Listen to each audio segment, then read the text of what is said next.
Welcome, friend, to Scary Folk Tales USA. We're glad you've joined us. The story we have for you tonight is a strange one, pulled from the damp green heart of the Pacific Northwest. It's a tale about history, about the things that live in the deep woods, and the things that history itself is afraid to forget. So find a comfortable spot, turn down the lights, and listen to the story of the immortal Count of Shadow Creek. The first thing you notice about Shadow Creek, Oregon, isn't the trees, it's the silence. It was the first thing Elias Thorne noticed when his rattling 1998 sedan, smelling faintly of burnt oil, finally rolled over the county line. The drive from Chicago had been a 30-hour marathon of podcasts and stale coffee, a desperate attempt to outrun the life he'd just left, the tiny apartment, the adjunct professor job that went nowhere, and the stale smell of archives. He had inherited a cabin. Those words felt strange to him. His grandfather, a man he'd met only 3 times, had passed away, leaving Elias his only possession, a small cabin in a town that barely registered on a map.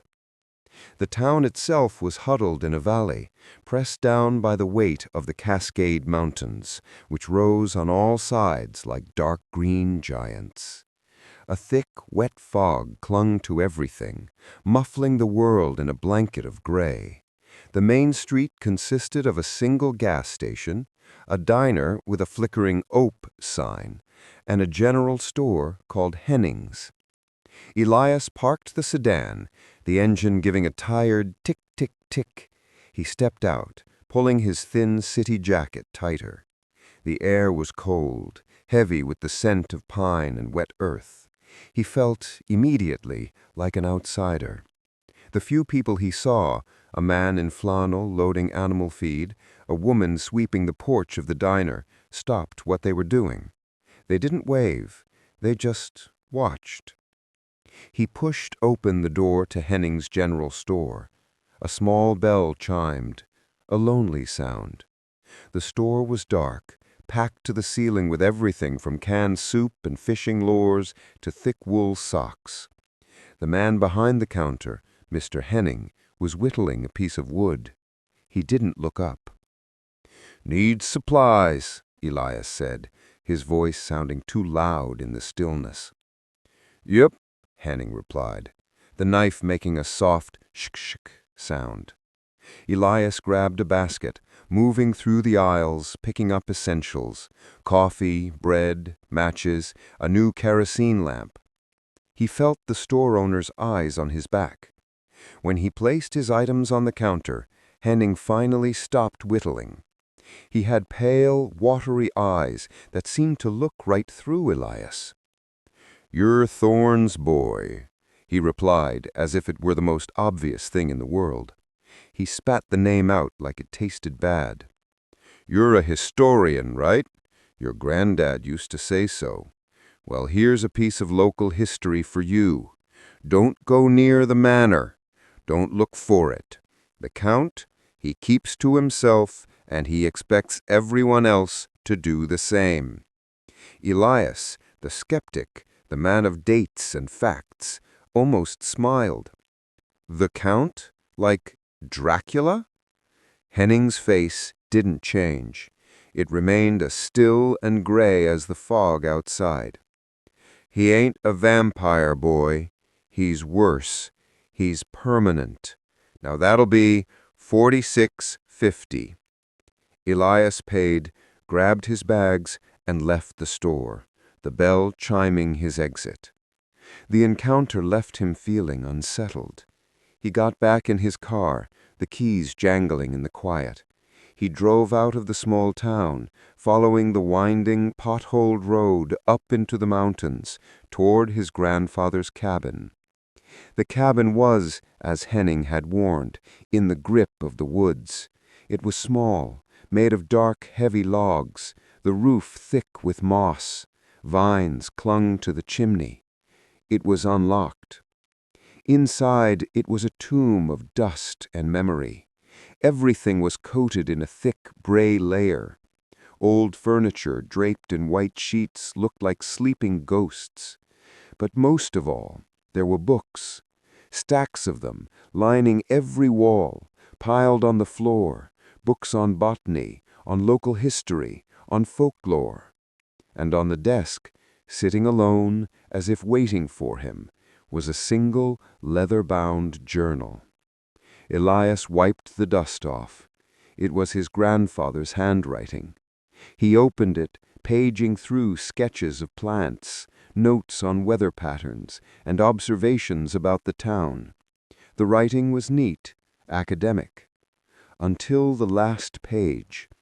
The writing on the last page was different. It was frantic, the pencil pressed so hard it tore the paper.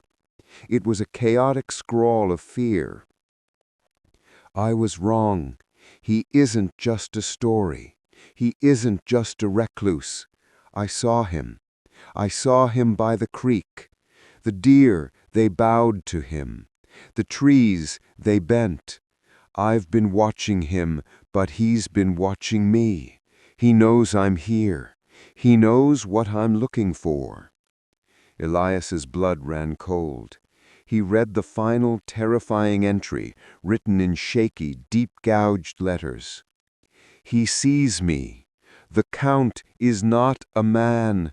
He is a process. The trees told me. A story, Elias was learning, is not just something you read in a book. Sometimes it's a warning.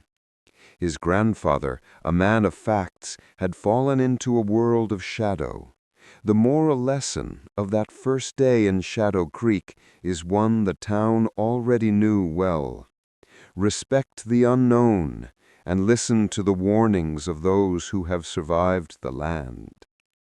Elias Thorne, historian and skeptic, had just inherited more than a cabin. He had inherited a mystery, and that mystery was waiting for him, just up the ridge. The question, of course, was whether he was brave enough or foolish enough to go looking for it. Welcome back to Scary Folktales USA. Before we return to the fog-shrouded woods of Shadow Creek, we must remind you, our tales are meant to chill the blood and stir the soul. They are folklore, born of shadow and whisper. This story is intended for a mature audience. Please be advised. Now, let us find Elias. For 3 days, Elias Thorne did his best to be normal. He swept the thick gray dust from the cabin floors. He scrubbed the grime from the small windows. He wrestled with the ancient iron-bellied stove, finally coaxing a weak, smoky fire from the damp wood his grandfather had left piled on the porch. He was a man of logic. He told himself his grandfather's last journal entry was the product of a mind isolated and unwound. A process? The trees told me? It was tragic, not supernatural. But the town's warning and the journal's terror had planted a seed of curiosity that no amount of logic could uproot. He was a historian, after all, and the Count was the biggest historical anomaly in the valley. He found an old, cracked map of the county in his grandfather's desk. The North Ridge was a vast blank space, marked only with the words, "Private, unsurveyed." On the 4th day, the fog lifted, revealing a pale, watery sun. Elias told himself he was just going for a hike, to clear his head. He packed a bag with water, a sandwich, and a flashlight, just in case. But he also packed the journal. He lied to himself, saying it was for reference. The truth was, it felt like a shield. He found the path where Henning had said it would be, or rather, where it wouldn't be. There was no trail sign. It was just a subtle parting in the ferns, an animal track maybe, that wound its way up the north ridge. The first hour of the hike was beautiful. The forest of the Pacific Northwest was a cathedral of green. Sunlight, where it broke through the canopy, looked like solid golden pillars. The air smelled of damp cedar and rich black earth. He felt his skepticism return, his shoulders relaxing. He was just a man in the woods. Then he crossed an unseen line. It wasn't a fence. It was a change in the air. The temperature dropped, sudden and sharp, as if he'd walked into a refrigerated room. The sparse chirping of birds, which had been his hiking soundtrack, abruptly ceased. The silence that fell was total, an unnatural pressurized quiet that made his ears pop. The trees changed too. The pines and firs grew denser, their branches interlocking overhead, blocking out the new sun. The forest floor was a dark, springy carpet of moss and pine needles that seemed to swallow the sound of his footsteps. He checked his compass. It was spinning, the needle dancing uselessly between north and south. He checked his phone. No signal, of course, but the screen was flickering, displaying a jumble of static-laced images from his own camera roll, flashing too quickly to see. He put it away, his heart starting a low, heavy drumbeat against his ribs. He was a historian. He dealt in facts. Fact, he was lost.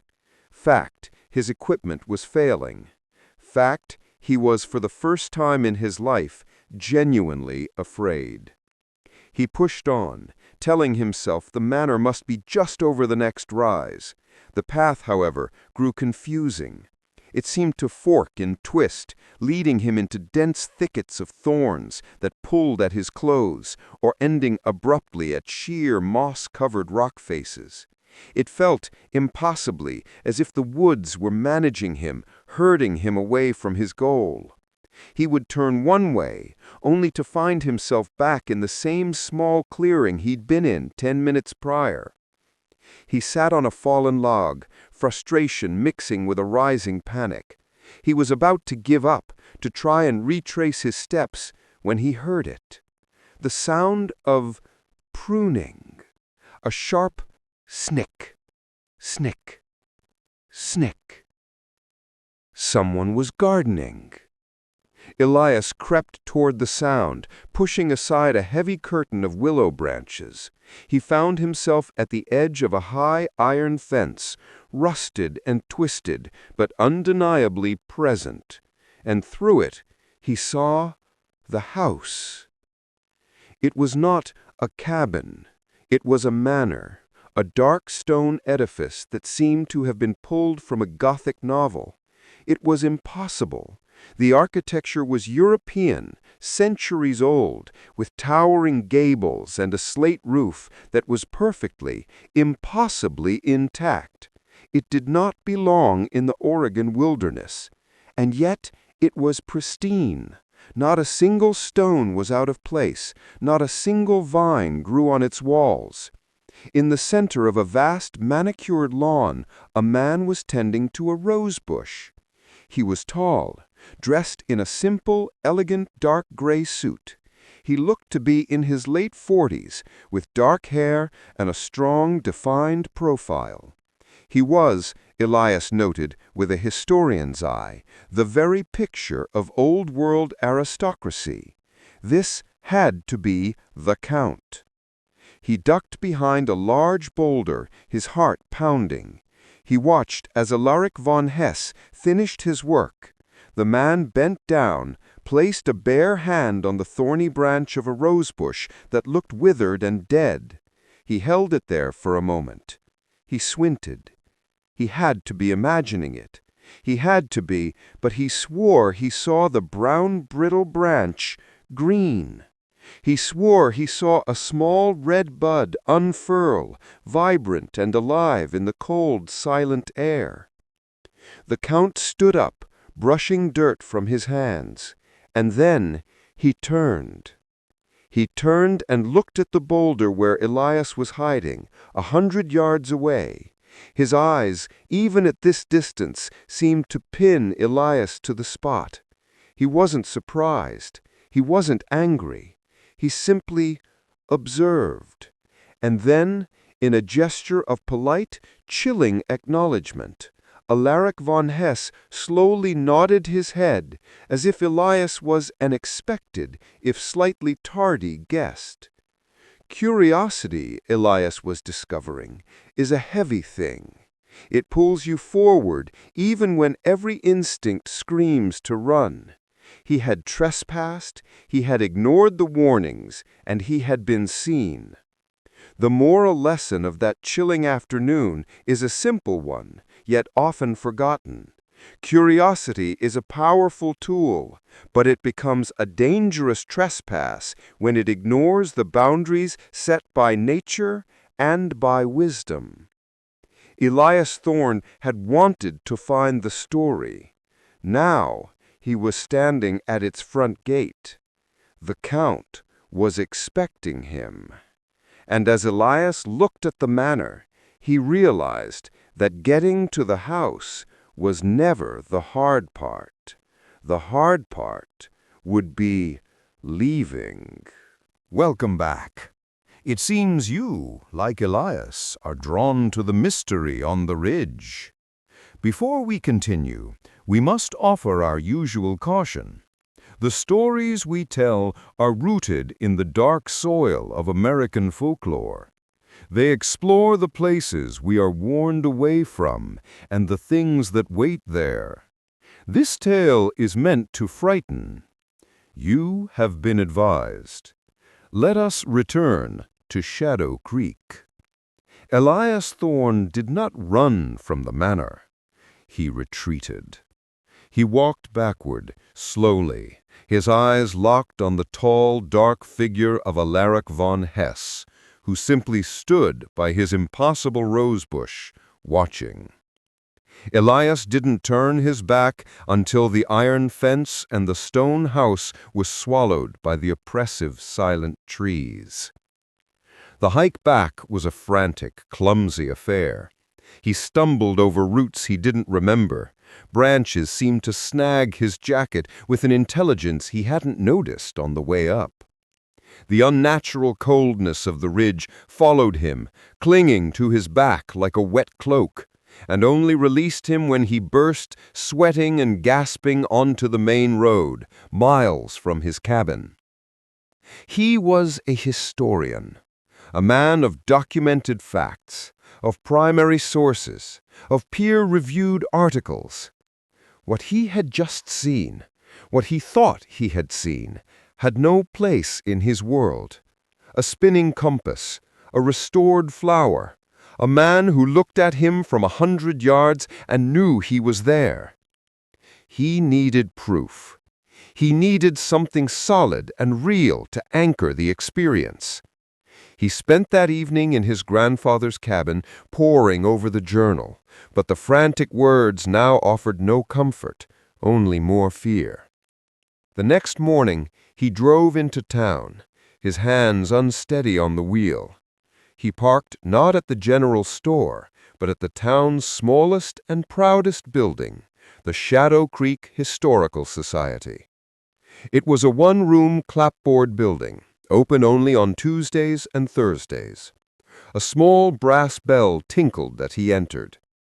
The room smelled of old paper, lemon polish, and dust. A woman sat behind a large oak desk, peering at him over a pair of reading glasses. She was older, with hair the color of a winter sky, pulled into a tight bun. Her nameplate read, Miss Albright, Curator. "Can I help you?" she asked. Her voice was thin, but not unkind. "I hope so," Elias said, trying to sound casual, like a tourist. "I'm a historian, just passing through. I'm interested in the early days of this town, the founding families, that sort of thing." Miss Albright's pleasant expression tightened, just slightly. "Oh, We don't get many historians.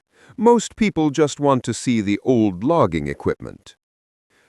I was wondering if you had any records on the larger landowners, specifically the property on the North Ridge. The chill that entered the room had nothing to do with the drafty windows. Miss Albright took off her glasses. We have nothing on that.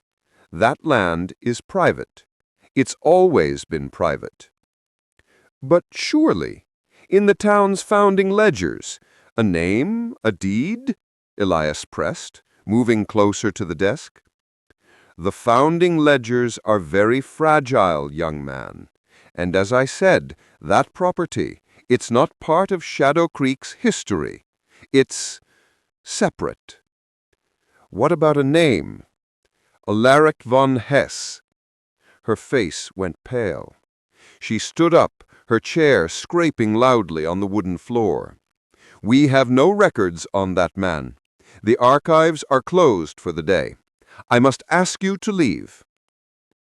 Please, Elias said. I'm not trying to cause trouble. My grandfather, he used to live here. He was studying the local folklore. Her expression softened, but it was with pity, not acceptance. I remember your grandfather. A very curious man. Too curious. He spent his last few weeks in here, in this very room, looking for the same things you are.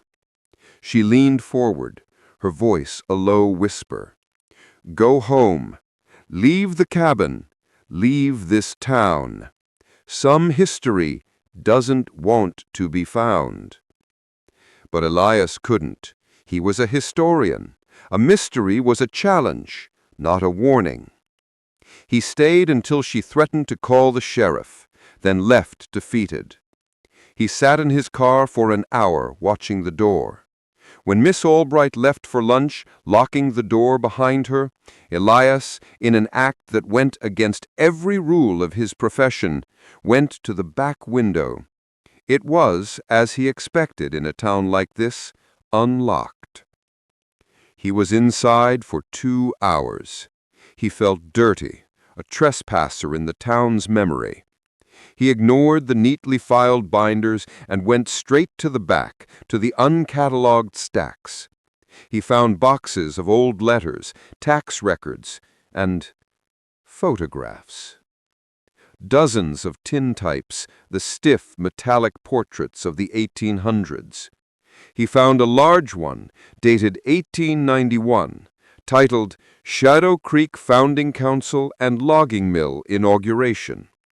There they were, 20 stern, bearded men in their Sunday best, posing in front of the brand-new, and now rotting, lumber mill. And in the back row, standing slightly apart, was a man with no beard, in a suit that looked too fine for the occasion. Elias's breath caught in his throat. He pulled a magnifying glass from the desk. The face was youthful, clear, and utterly unmistakable. It was the same man he had seen on the ridge, the same dark hair, the same strong profile, the same ancient, knowing eyes staring directly at the camera. It was Alaric von Hess. That night, Elias did not sleep. He sat in the cabin, the tintype, which he had stolen, on the table in front of him, the kerosene lamp casting flickering, monstrous shadows. He drifted into a fitful, fever-dream state. He dreamed he was lost in the woods again, but this time it was pitch black. He could hear whispers, not in English, but in a language that felt like the scraping of stone and the rustling of leaves. He called out, and a voice answered, calm and impossibly close. It was the Count's. Your grandfather was a collector of stories, the voice whispered in his ear, though he could see no one. He wanted to own them. He wanted to put them in a jar and keep them on his shelf. Who are you? Elias whispered in the dream. I am the man who tends the garden. Your grandfather was a weed. He became a footnote in a story he did not understand. Do not become one of his footnotes, Elias Thorne." Elias woke with a gasp, sitting bolt upright in the cold, dark cabin. The fire was dead. He was shaking. He had fallen asleep in his hiking clothes after his frantic retreat. He looked down at his jeans, at his boots, which had been caked in the thick black mud of the ridge. They were clean. Not just brushed off. They were pristine, polished. The mud, the grime, the evidence of his trespass, it was all gone. They sat neatly by the door, as if a silent butler had tended to them while he slept. A historian trusts his evidence. Now Elias had two pieces, a photograph from 1891 and a pair of inexplicably clean boots. The line between his world of facts and this world of folklore was dissolving. The moral of this discovery is a sharp one. Some secrets are buried for a reason. Digging them up doesn't just reveal them, it can awaken the very things they were meant to contain. Elias Thorne finally had his proof. The Count was real. He was old, and he had been in the cabin, or at least he had been. The historian had become the subject of the story, and he knew, with a certainty that chilled his very bones, that the Count was now waiting for his next move. Welcome back to our fireside. Before this next part of the tale unfolds, a word of caution. The path Elias Thorne is walking is a dark one, leading away from the comfort of facts and into the shadowed heart of legend. This is a story about the old, deep places of America and the pacts that bind them. It is a frightening tale.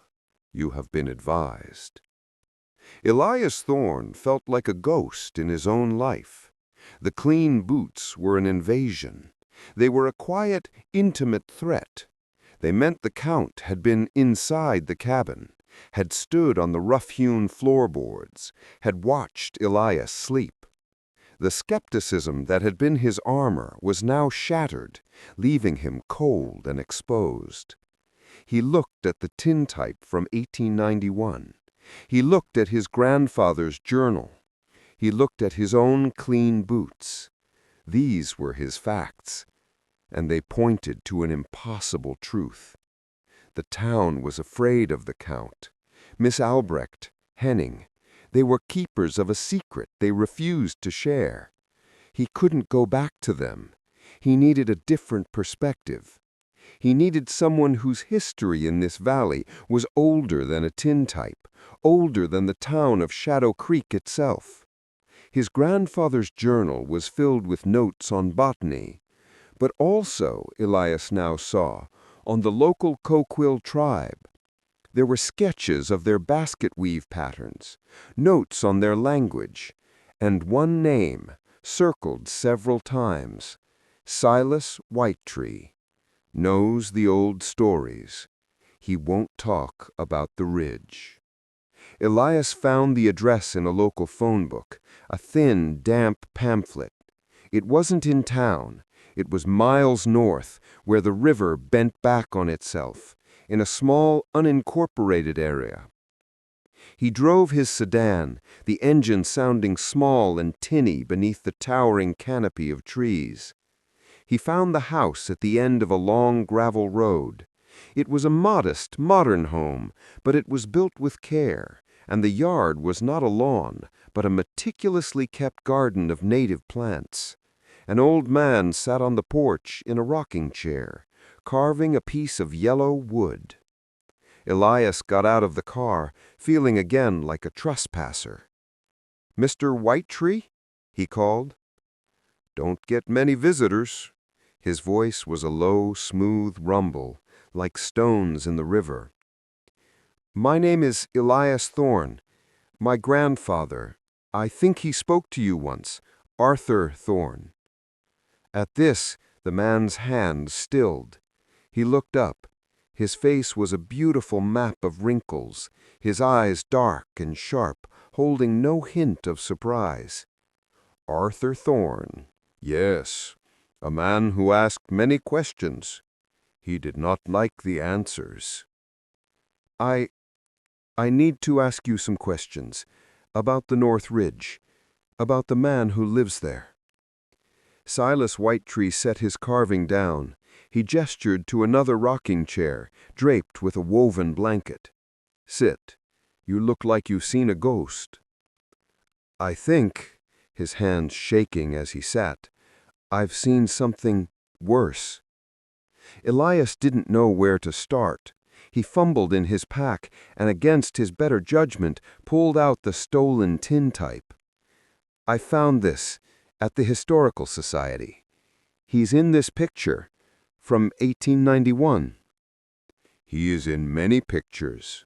He is in the drawings on the cave walls up the canyon, if you know where to look. That man is not history, Mr. Thorne. He is nature." Elias's academic mind reeled. "What does that mean?" "It means," Silas said, leaning forward, his gaze intense, "that you white men came here and built the town, and you named things. You named the river, you named the mountain, you named the trees, and you named him. You called him the Count, a ghost story to tell your children. My people, we just call him the Warden." "A warden? Of what?" "Of the valley," as if it were obvious. "Of the land itself. He is not a man who has lived a long time. He is the place living through a man. He is what you would call a genius loci, the spirit of the place. He is bound to it." Elias listened, the academic part of his brain fading, the storyteller part, the human part taking over. "My ancestors, the first people," Silas continued, his voice taking on the rhythm of a story told many times. "They made a pact with him when he was new and angry. He is the forest's immune system. It is its memory. The land feels. It feels the axe, it feels the plow, and it feels greed. The warden, he prunes the greed." A cold dread, heavier than any he had felt before, settled in Elias's stomach. "Prunes?" "The forest gives." Silas held up his hand. "It gives wood. It gives water. It gives food.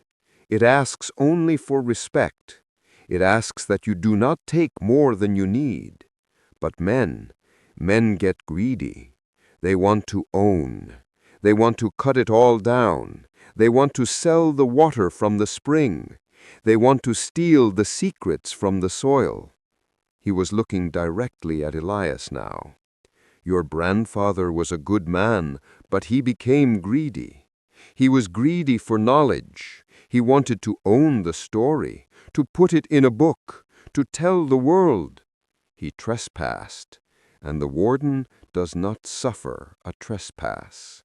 The land, it remembers." "A heart attack," he said. "A heart attack, they said."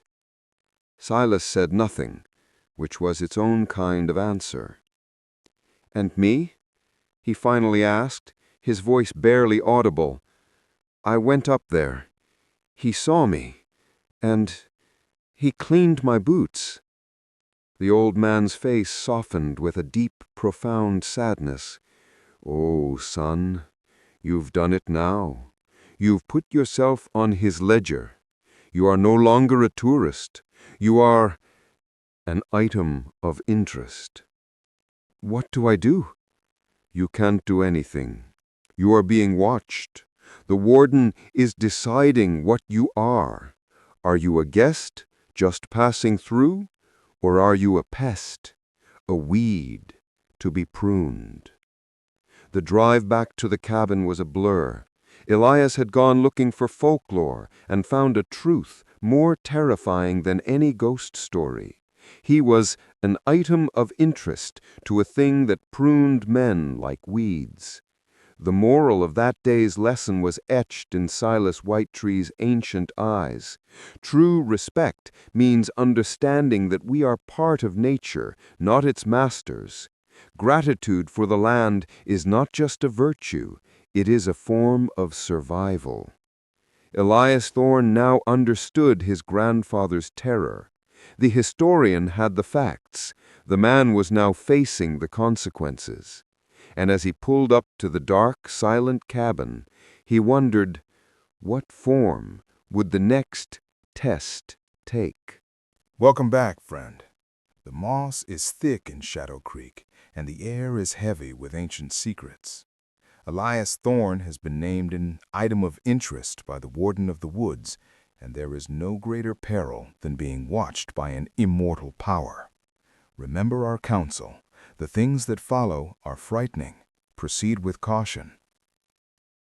The knowledge Elias had gained from Silas Whitetree was both a relief and a burden. Relief because the Count was not a whimsical monster. He was a process.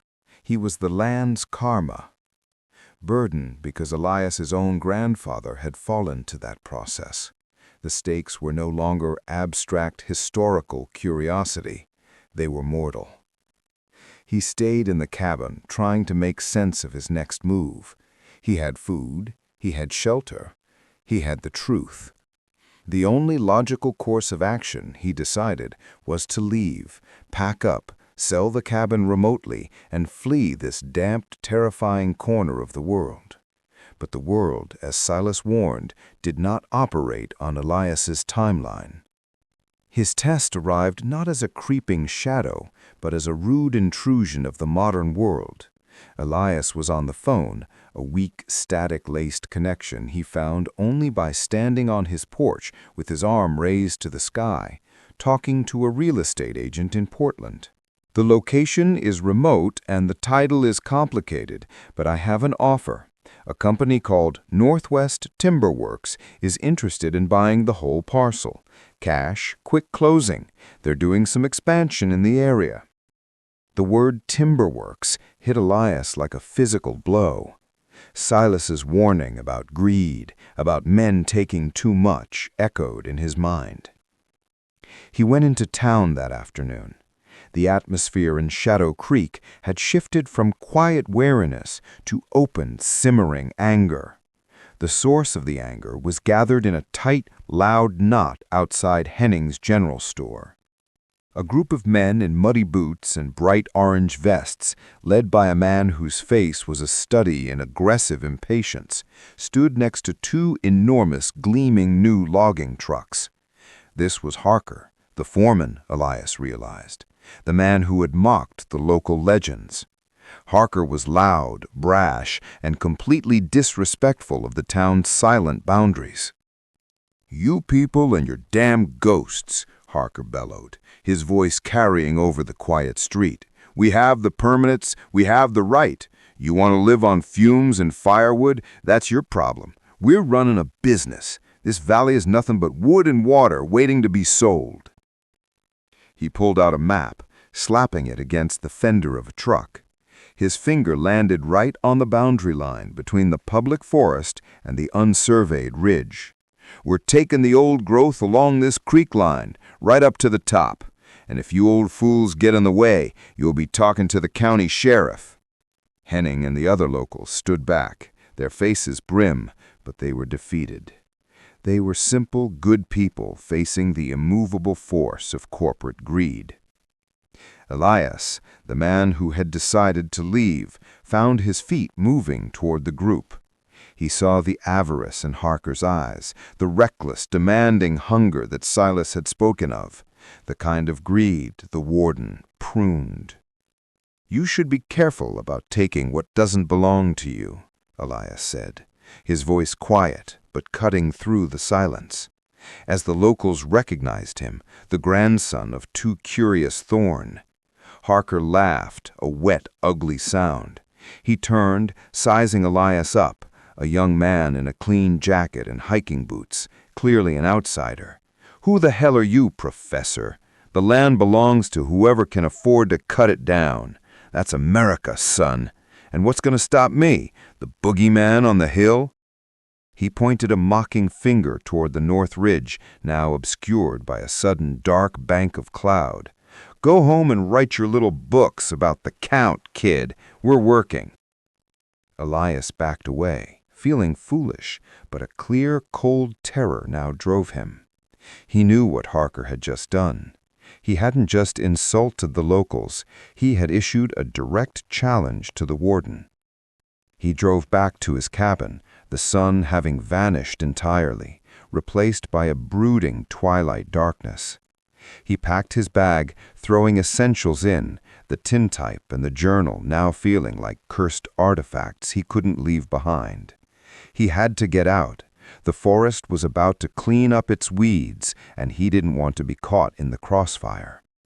He was 20 minutes from leaving when the cabin's phone rang. It was the sheriff, his voice grim. "Mr. Thorne, are you in the valley?" "Yes. What's wrong?" "It's the logging crew. They were working up on the creek line. They're gone. All of them." "Gone? What do you mean?" Elias demanded, already knowing the answer. "Just vanished. But we found the foreman's bulldozer. Harker's. You know, the big yellow one." The sheriff's voice dropped, edged with a fear that transcended official duty. "Mr. Thorne, you won't believe what's out here.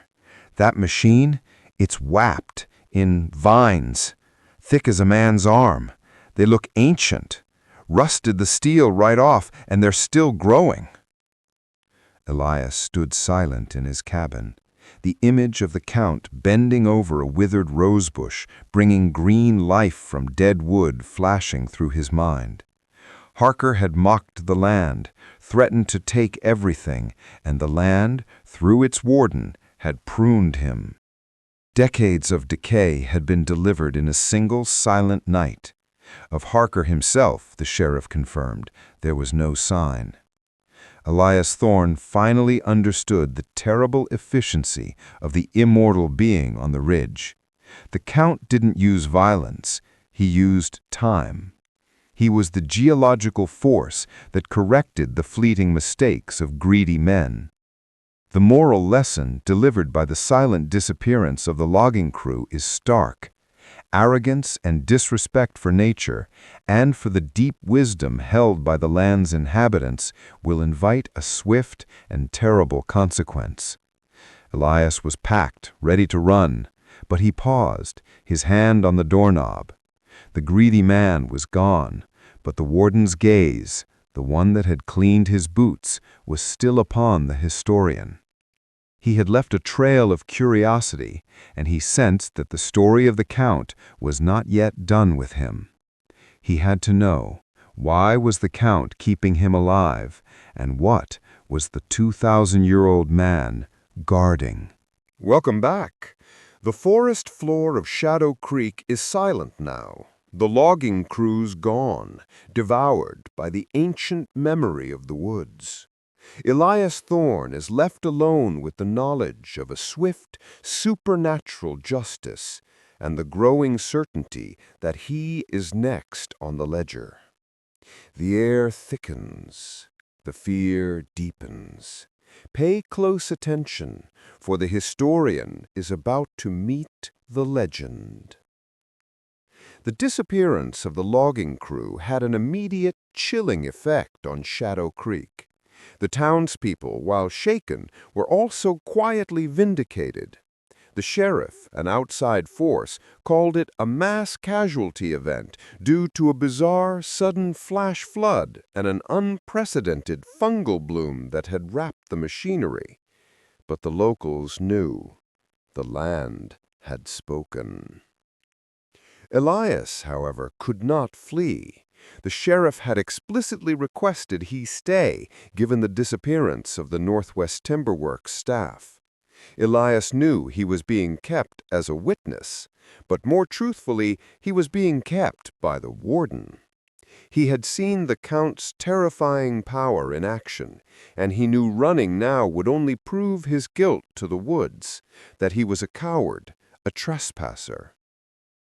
He had to do what his grandfather had failed to do, understand the rules of the pact.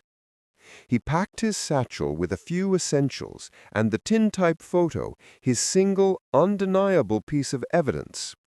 He decided, with a cold, almost detached clarity, that he would go to the manor. He wouldn't sneak this time. He would face the Count. It took him an hour to reach the iron fence again, following the newly flattened path the logging trucks had made, a path that now ended abruptly where the vines had begun their fatal bloom. The air was cold, the silence profound. Elias walked up to the towering, intricate iron gates, which were easily 15 feet high. They were not locked. They simply yielded to his touch, swinging inward with a groan that sounded like a deep, ancient sigh. He walked up the long gravel drive toward the Gothic manor. It looked even more formidable up close, the dark stone impossibly smooth, the windows tall and narrow like the eyes of a fortress. There was no smoke from the chimneys, yet the air felt strangely warm around the house. Before he could reach the heavy oak door, it opened. Alaric von Hesse stood framed in the doorway, exactly as Elias had seen him on the ridge, only closer. He wore the same elegant, simple, dark suit. He was impeccably groomed. He did not look like a man who had just overseen the complete obliteration of a logging crew. He looked like a weary host.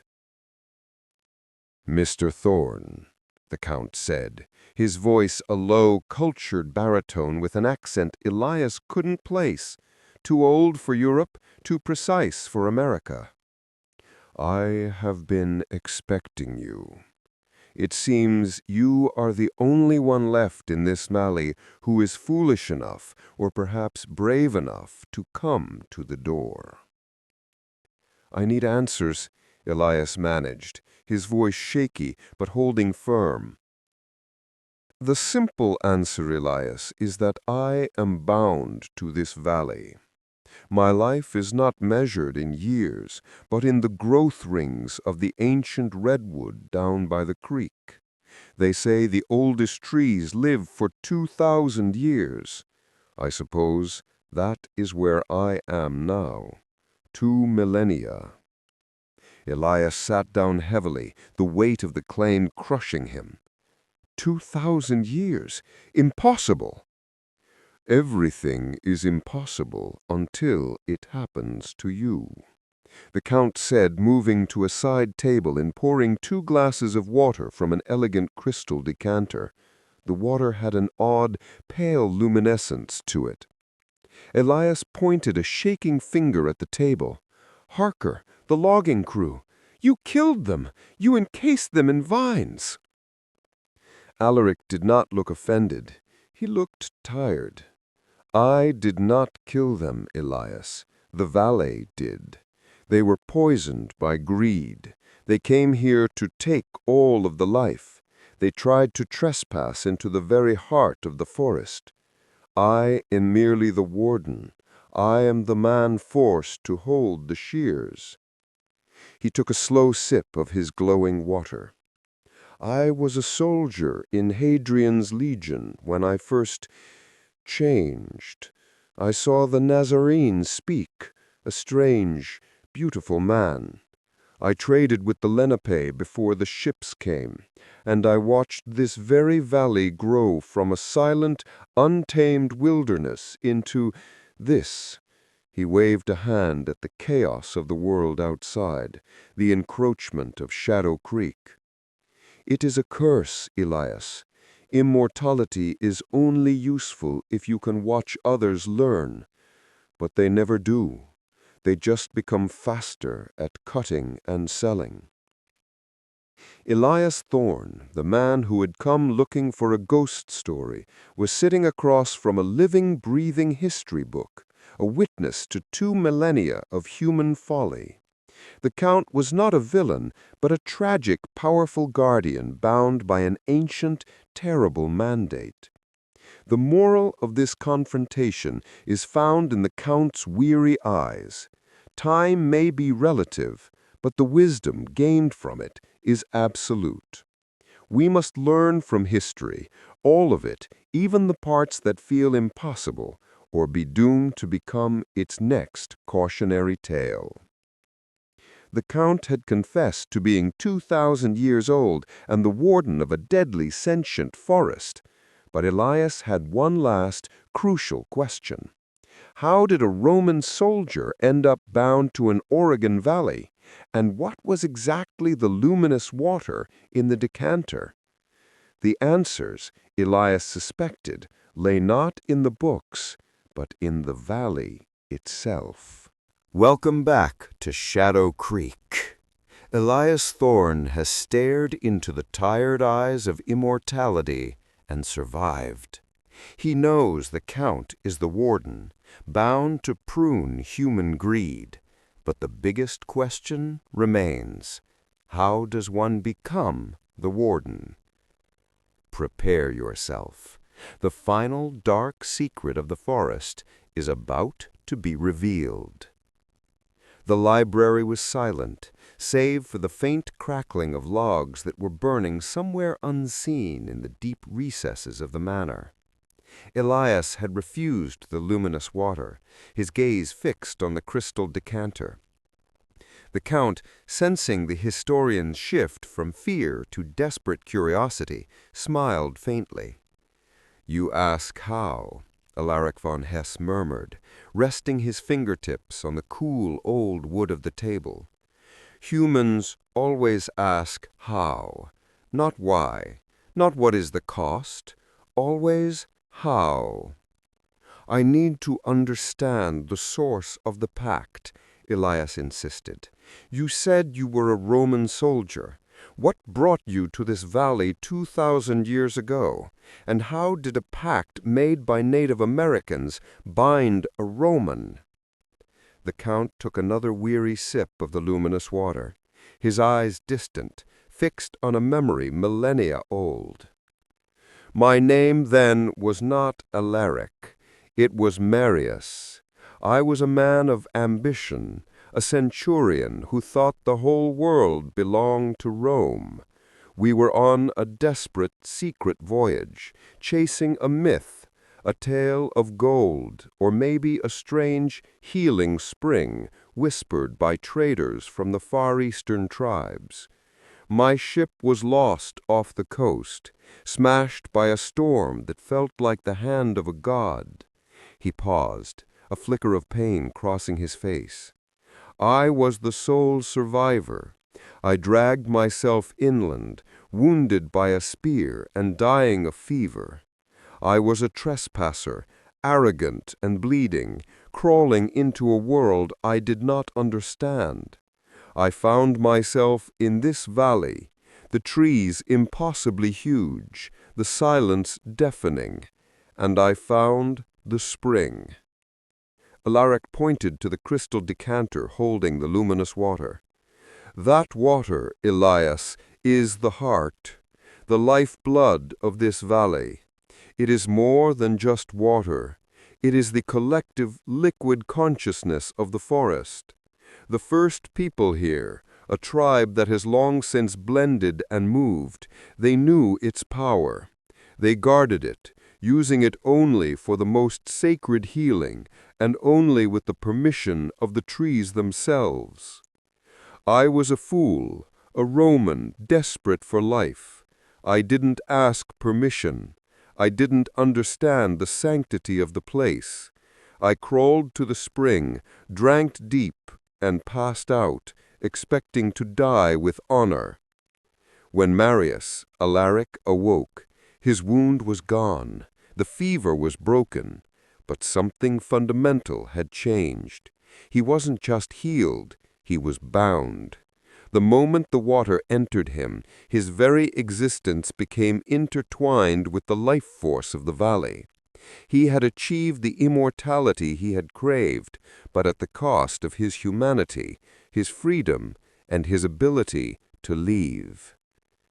I tried to leave. I ran east, trying to find my way back to the known world. But as I ran, the forest ran with me. I would walk for days, only to find myself standing back by the spring, the trees laughing silently. My punishment was simple. I was given eternal life, but I was forced to spend it watching what men would do to the source of that life. The Count's eyes grew dark. The first people found me. They saw I was not a man, not a spirit, but a permanent mistake. They honored the new bond. They called me the Warden. They gave me the shears. The pact was this: the Warden must protect the heart from being exploited, and in return the valley would sustain him. And that, Elias, is how I prune the greedy. They try to take the life of the forest, so the forest reclaims the life they stole from the spring. Alaric then looked at Elias with devastating gravity. Your grandfather, Arthur Thorne, he didn't just study folklore. He had spent years tracking down the true nature of this legend. He found the spring. He saw the luminous water. He wasn't collecting stories, Elias. He was poaching. He tried to bottle the water. He was going to sell the elixir of life, stolen from the valley that healed him. That level of trespass is not forgiven. Elias felt the air drained from his lungs. His grandfather's heart attack, the clean boots, the frantic last entry in the journal, it all made perfect, horrible sense. The trees told me, Elias whispered, remembering the last line of the journal. They did, Alaric confirmed, his voice heavy with finality. The forest remembers everything, and it was remembering your grandfather's greed. The heart attack was the valley reclaiming the life he had tried to steal from its core. Elias had been seeking his grandfather's lost legacy. He found only the painful truth of his ancestors' ultimate trespass. His family's curiosity had become greed, and that greed had extracted a terminal price. Elias was sitting in the parlor of an immortal man, a man who had admitted to being the executioner of his own grandfather. The historian was next on the ledger, but the Count seemed weary, old, not just in years, but in spirit. He wasn't threatening Elias. He was telling him a story, a 2,000-year-old confession. Why? Elias knew the answer had to be tied to the luminous water and to the eternal weariness in the Warden's eyes. Welcome back to Shadow Creek. The air in the Count's library is thick with the weight of 2 millennia. Elias Thorne now understands the dark price of his grandfather's greed, and he knows that the man across from him is not a monster, but a jailer, a weary warden bound to a duty that costs him his humanity every time he prunes a trespasser. The story now turns from historical investigation to a moral test. Pay close attention to the choice that awaits Elias. A deep, profound silence fell between the two men. Elias, the skeptical historian, could only absorb the impossible truth. A Roman soldier, bound by a Native American pact to a sentient Pacific Northwest forest. His grandfather, reduced to a weed because of his intellectual greed. Alaric von Hesse finally broke the silence, his movements slow, deliberate, and entirely lacking the old-world elegance he usually maintained. He stood and walked to the tall, mullioned windows of the library, looking out at the impenetrable darkness of the North Ridge. "I am tired, Elias," he said, the baritone voice now sounding thin and brittle, like dry leaves. "I have watched empires rise and fall, seen forests become deserts, and deserts become cities. And always men come to this valley, desperate to take the life I am sworn to protect. I am bound to this role, but my spirit is exhausted." He turned back to the historian, and his gaze was intense, focusing entirely on Elias, as if he were looking at a mirror, or perhaps a long-awaited chance. "The valley needs a new warden," Alaric stated, his words a heavy, absolute declaration. "A new guardian who understands the modern greed, the greed of the internet, of corporations, of the world outside these mountains, a man of your time." Elias stood up, stumbling back a step. "Me? I'm a historian. I'm mortal. I want to leave." Alaric ignored him. He walked back to the table, picking up the crystal decanter of luminous pale water, the very heart of the forest, the source of his eternal bond. He held it out to Elias. "Your bloodline is already tangled with the valley, Elias. Your grandfather's greed made a claim. Your curiosity made a trespass. The forest has tested you. You did not mock the power as Harker did. You sought the truth as your ancestor did, but you stopped before you tried to steal it. You understand the cost now. You are the perfect candidate for the transition." The Count placed a small silver goblet on the table beside the decanter. It was antique and heavy, glowing faintly in the dim light. "Drink this, Elias. It will save you from the forest's final pruning. It will heal the sickness of mortality and bind you to the duty of immortality. You will be the new warden. You will be free from the pettiness of human time, and you will ensure that this place, this sacred heart, is guarded from the new wave of greed that is coming."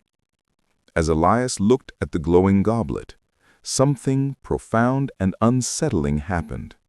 The air in the library seemed to press in on him. He could hear sounds that were not sounds, a rush of ancient wind, the slow rhythmic pulse of deep roots, the silent roar of 10,000 green leaves. The forest was speaking to him, urging him to accept. He saw a terrifyingly beautiful vision, his own future. He would live forever, witnessing the slow, steady progress of humanity, a guardian of a pristine truth. He would possess knowledge that spanned millennia, watching the world change from a constant, unchanging perspective. The power was intoxicating. He would never fear sickness, old age, or death again. But he also saw the cost, the loneliness, the cold, impartial justice of the shears. He saw himself standing over a terrified, greedy man centuries from now, performing the same sterile, essential pruning. He saw the face of Alaric von Hesse, ageless, handsome, but carrying the terrible, empty weariness of having lost all hope in humanity. The cup offered Elias the ultimate knowledge and the ultimate power. It was the moment of decision, the core of the ancient pact. He had been offered freedom from his mundane mortal life in exchange for a transcendent eternal duty. The moral lesson of this impossible offer is the most difficult of all. The greatest tests are not of strength, but of character. What is the true price of power and knowledge, and is it worth sacrificing the simple, messy beauty of a finite, mortal life? Elias Thorne stood between two worlds, the long, lonely time of the warden and the short, precious time of the man. The glowing water shimmered, waiting for his choice. He knew, with sudden certainty, that the moment he touched that cup, he would become a footnote in his own history. Welcome back to Shadow Creek. The air in the Manor Library is thick with a primal energy, and the fate of Elias Thorne hangs suspended over a goblet of luminous water. The forest is calling, the warden is weary, and the historian must choose between eternal service and mortal freedom. This is the climax of our tale, where courage is not the act of fighting, but the act of refusing. The silence in the library was broken only by the soft, almost hypnotic sound of the water shimmering in the goblet. Elias Thorne felt the pull of the power, the lure of immortality, of absolute knowledge. He saw his tiny, insignificant life in Chicago weighed against the magnificent, eternal purpose offered by the Count. The choice seemed obvious. Take the power, save the valley, live forever. But then he looked at Alaric von Hesse. He saw not the ageless beauty, but the profound, deep-set sorrow in his eyes. He saw the cold, mechanical cruelty required to perform his duty, the pruning of the greedy. He remembered Miss Albright's sad eyes, Henning's silent fear, and Silas Whitetree's warnings. This was not a life of freedom. This was a life of eternal servitude to an impartial, demanding force. He thought of his own human imperfections, his messiness, his ability to laugh and cry and feel shame. Immortality would clean all of that away, leaving only the cold, hard lens of the warden. Elias, the historian who chased facts, reached out his hand, but not for the cup. He reached for the wooden table, steadying himself. He took a deep, shuddering breath, filling his lungs with the cold, mortal air. "No," Elias said, the word ringing with an unexpected, profound clarity in the vast, silent library. Alaric von Hesse did not look surprised, but something deep within his ancient eyes shifted, a flicker of something Elias recognized as disappointment, mixed with a tragic understanding. "You refuse the gift of preservation? You choose mortality, to be reduced to dust and footnotes like all the others?" "I choose to be a man," Elias replied, finding his voice steadying with the certainty of his refusal. "I will not trade my ability to feel pity for 2,000 years of cold justice. I cannot be your warden. I cannot hold the shears. I choose to be the one who warns, not the one who punishes." As the word punishes left his mouth, the atmosphere in the manor changed instantly, violently.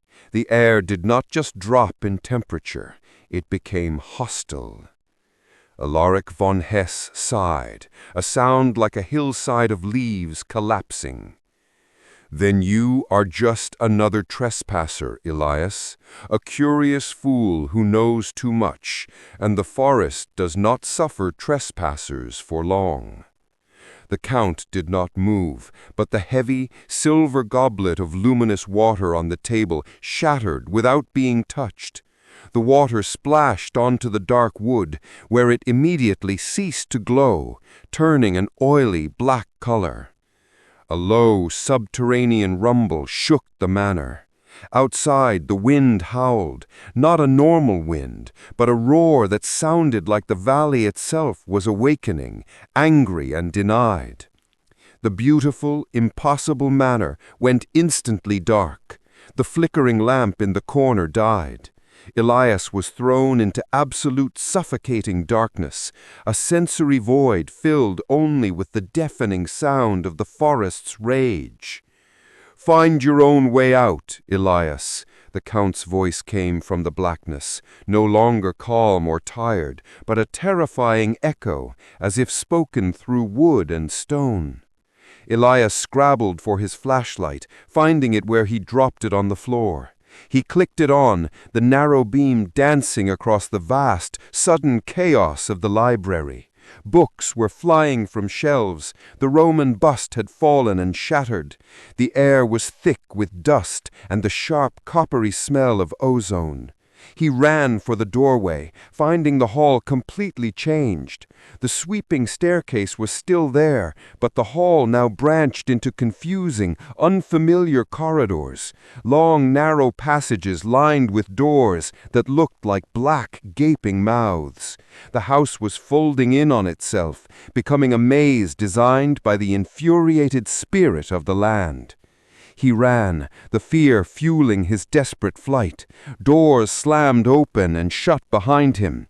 He heard the terrifying rushing sound of something large moving through the impossible corridors, something that wasn't footsteps, but the dragging, rasping movement of roots. He burst through a final, heavy door, finding himself tumbling out onto the front gravel drive. The iron gates were now slammed shut, locked tight, the rust on the bars looking decades older than it had an hour before. He scrambled to his feet. He could see no sign of the Count. The manor house stood silent behind him, perfectly still, radiating a cold, palpable malice. Elias turned and ran, not towards the gate, but into the deepest, darkest woods, running away from the house, hoping to find the main road before the house found him. Elias Thorne had passed the greatest test. He chose his flawed, precious mortality over the terrifying perfection of eternal life. It was an act of profound courage, a choice that saved his soul but placed his body in mortal danger. The moral of this painful rejection is clear. Choosing our own humanity, with all its inherent limitations and mortality, is the ultimate act of bravery. True life lies in the brevity and imperfection of our existence. He had escaped the manor, but he was trapped in the infuriated, living woods. Elias was running from a wrath that was 2,000 years in the making, and the final question was not if he would escape the forest, but if the forest would ever truly let him go. Welcome back, friend, for the final chapter of The Immortal Count. Elias Thorne has defied immortality, choosing the messy beauty of a mortal life. Now he faces the full, terrifying wrath of the wounded valley, which sees him only as a trespasser who rejected its heart. Heed this final caution. The escape from Shadow Creek is fraught with shadow and consequence. Elias ran. He ran blindly into the dense black forest, away from the looming silhouette of the manor. The ground was uneven, slick with moss and pine needles, and the rage of the woods was a physical force. Branches snapped around him, and the roots, those ancient, sentient veins of the valley, seemed to rise up, attempting to trip him, grab him, or herd him back toward the enraged warden. He didn't stop until he stumbled into a small, familiar clearing, the one where he had first seen the Count tending the rose bush. There was no gentle gardening now. The rose bush was a tangled mess of blood-red thorns, and where the dead tree had stood, there was now a fresh, gaping hole in the earth, as if something immense had been ripped out of the soil. He kept running, driven by a primal need for the main road. He knew the forest was not merely lost, it was hunting. He finally burst through the last line of the old-growth trees, emerging onto the gravel road that led back down toward Shadow Creek. He didn't look back. He ran to his sedan, which was parked haphazardly where he'd left it that morning. He fumbled with the key, his hand shaking so violently he dropped it once into the dirt. He snatched it up, jammed it into the ignition, and the old engine coughed, sputtered, and finally roared to life. He slammed the gear shift into reverse, tires spitting gravel, and then sped down the winding mountain road. He didn't slow down for the turns. He didn't look in the mirror. He drove through Shadow Creek, now dark and silent, every light extinguished, without stopping. He drove until the trees were replaced by fields, the mountains by distant, gentle hills. He drove until the scent of cedar was replaced by the dry, metallic smell of the freeway. He drove until he had crossed 2 state lines. He never went back. He didn't stop until he reached his small, cramped apartment in Chicago, where the sirens and the exhaust fumes felt like a blessed, mundane comfort. He never called the Portland real estate agent. He simply ghosted his life in Oregon. The cabin, the land, and the legacy of Arthur Thorne were left to the silence of the North Ridge. A year passed. Elias Thorne returned to his life as a historian. He secured a research grant. He published a monograph on 19th-century American land rights, his work precise, academic, and safely distant from talking trees and 2,000-year-old wardens. But he was changed. The man who came back was quiet, his eyes holding a depth of knowledge that unnerved his colleagues. He never spoke about Shadow Creek. He never spoke about the Count. Instead of writing about land rights, he began to write the book he was truly meant to write: The Unconquerable Earth, American Folklore, and the Vengeance of the Wild. It was a quiet, academic look at legends of local deities, of cryptids who were not animals, but aspects of the landscape, and curses that were simply ecological corrections. The book was a success. He was praised for his unique insight into the deep spiritual connection between early settlers and the land. One quiet evening, as he finalized the last chapter, the Genius Loci, When the Land Fights Back, he looked at his reflection in the dark glass of his apartment window. He was 30 years old, but his eyes looked older. He hadn't aged, not a day. The lines on his face were no deeper, his hair no brayer. He looked exactly as he had the night he refused the glowing cup. A creeping, sickening dread settled over him. He pulled up the sleeve of his shirt, examining his forearm. There, on the pale skin where no mark had ever existed before, was a small, vibrant green mark. It was shaped perfectly, like a tiny 5-pointed leaf.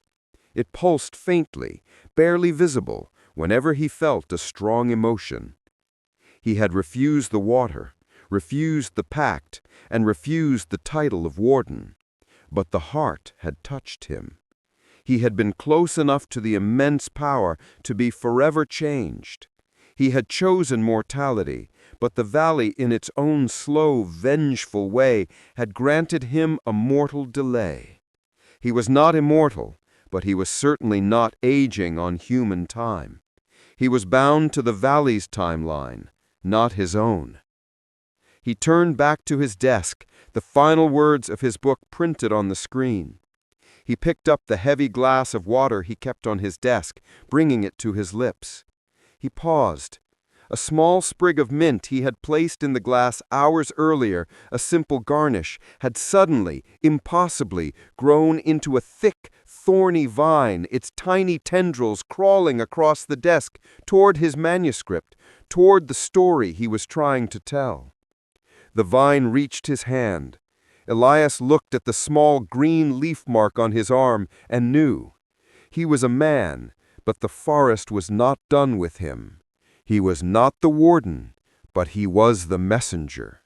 And he would spend his long, strange life writing down the vengeance of the earth, unable to age, unable to forget, a small, living piece of Shadow Creek, forever bound to the secrets he chose not to keep. The moral of Elias Thorne's long escape is one final haunting truth. You can try to leave the past, but some places and some choices never leave you. Curiosity, once indulged, can carry a permanent, unforeseen cost, binding you to the very legend you sought to prove. Elias Thorne is now the historian who knows the truth, unable to prove it, and unable to escape it. His immortality is a slow, quiet terror. The forest has granted him time, but only to watch the very human greed he refused to police. The tale of the immortal Count ends here, but the watch of the new silent historian has just begun.